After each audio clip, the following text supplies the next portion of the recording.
saya senang sekali bertemu dengan saudara-saudara dimanapun saudara berada. Pada hari ini saya akan membahas hari ini tentang 3 area di hidup orang percaya menjadi incaran setan.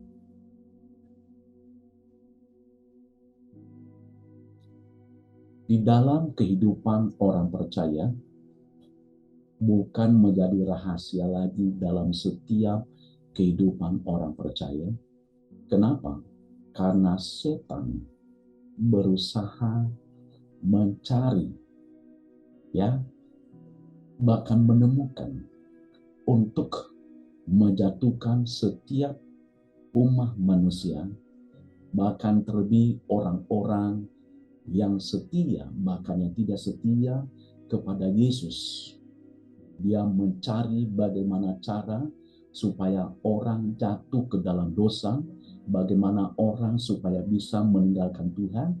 Itulah namanya pekerjaan setan.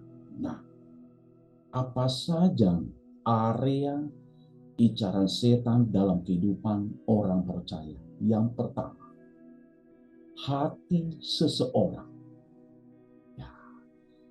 Mungkin kita sering bertemu dengan orang, kita lihat dia begitu sungguh-sungguh. Tetapi saudara dikasihi Tuhan, hatinya sebenarnya sudah bercabang, hatinya sebenarnya bukan kepada Tuhan. Karena kita banyak melihat orang datang beribadah di gereja. Ya, kita lihat dia beribadah di gereja, kita lihat dia kalau memuji Tuhan. Kita pikir dia adalah hatinya benar-benar dekat dengan Tuhan. Padahal tidak. Kenapa?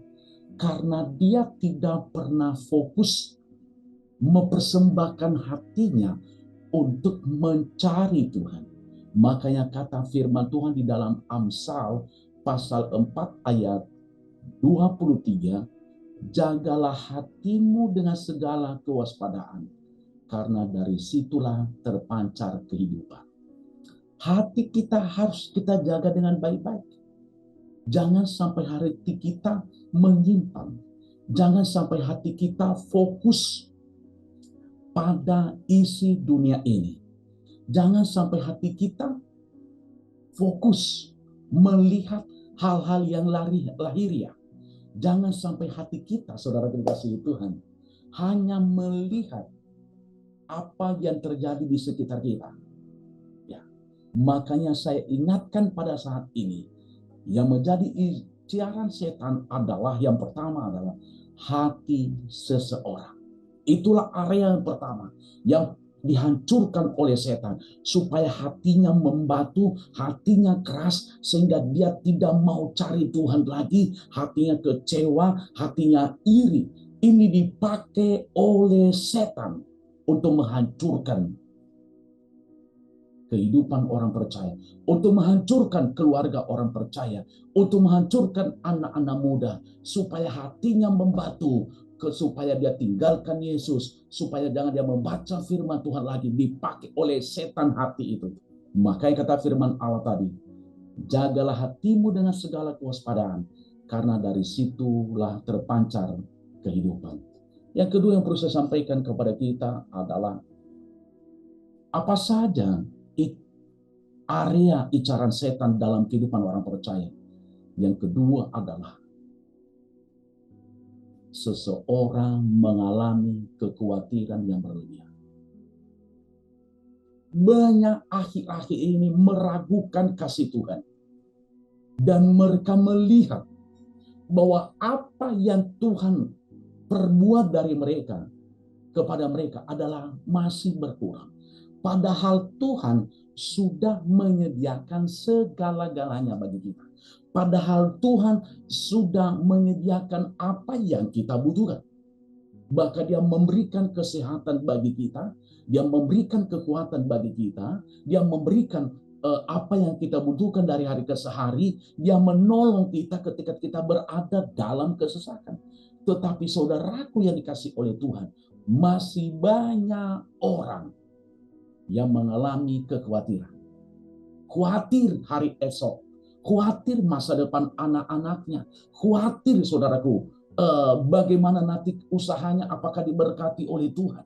Saya mau katakan, inilah poin yang kedua, incaran setan menghancurkan keluarga orang percaya. Makanya hari ini, belajar jangan pernah khawatir dalam hidup kita. Belajar mulai pada hari ini. Harus saudara berkata, mulai pada hari ini, saya tidak perlu khawatir lagi. Kenapa? Karena Allah yang saya sembah adalah Allah yang selalu menolong saya, Allah yang selalu melindungi saya, Allah yang selalu menjaga saya, Allah yang selalu mencukupkan segala keperluan saya. Apa saya butuhkan, Tuhan pasti akan mencukupinya. Makanya kita tidak perlu khawatir lagi. Orang yang khawatir, saudara kasih Tuhan, berarti dia tidak percaya bahwa ada Tuhan.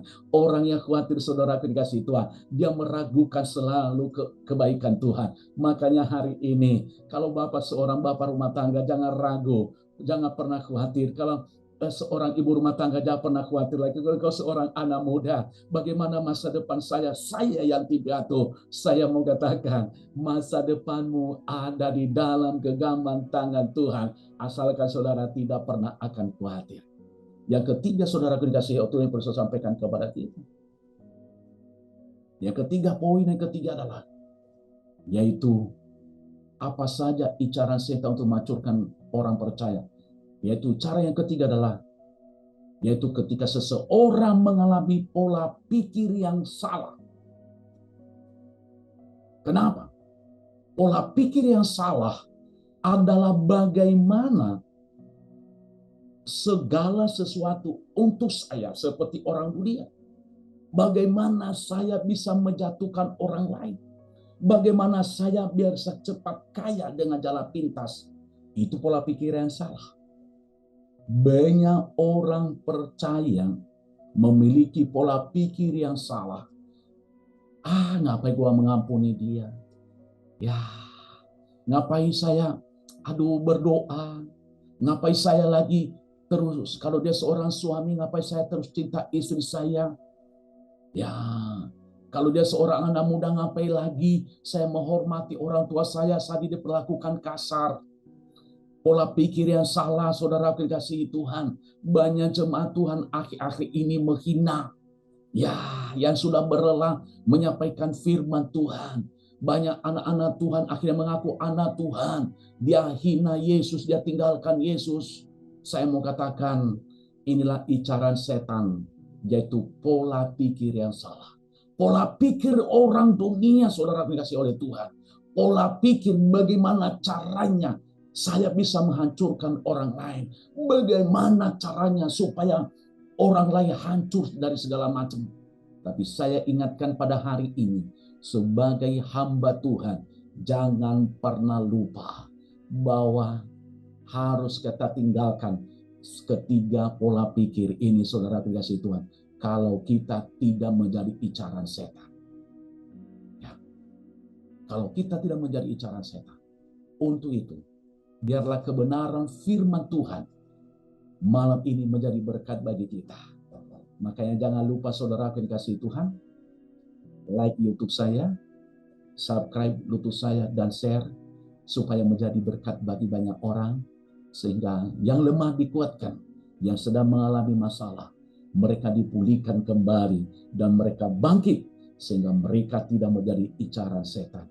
Sukses saudara, Tuhan Yesus memberkati. Amin.